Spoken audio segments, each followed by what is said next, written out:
কথা দিয়ে গেছিলাম আমাদের পঞ্চায়েত নবজোয়ারের যে কর্মসূচি ছিল পঞ্চায়েতের আগে, সেই কর্মসূচি শেষ হওয়ার পরে কিছু জায়গায় মাইন্সের কাজ বা স্টোন ক্রাশার্সের কাজ আইনি প্রক্রিয়া মেনে চালু হয়েছিল। আবার যেহেতু অনেক বাধ্যবাধকতা, কোর্টের অর্ডার রয়েছে, ফুল ফ্লেজেড সেই কাজ চালু হয়নি, এখন বন্ধ রয়েছে। আমি আপনাদের বলি, এখনো পর্যন্ত প্রায় 4000 4500 কর্মী ভাইয়েরা সরাসরি এই কাজের সাথে যুক্ত রয়েছেন, যারা বর্তমানে কাজ করছে।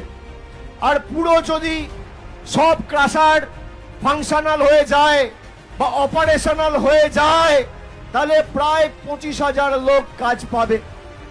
এবং সরকারি যে 133 হেক্টর জমি রয়েছে, সেখানে প্রায় 18টা মাইন রয়েছে।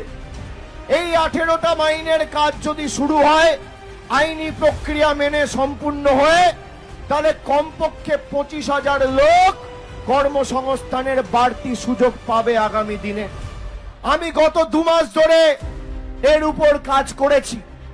আজকে সকালবেলাও মুখ্যমন্ত্রীর সাথে কথা বলেছি।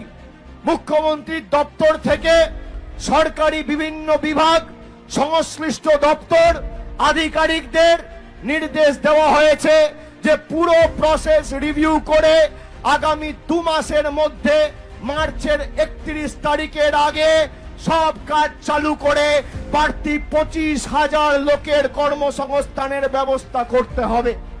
আপনারা মার্চের মধ্যে সেটা দেখতে পাবেন। কথা দিয়ে কথা রাখার নাম তৃণমূল কংগ্রেস।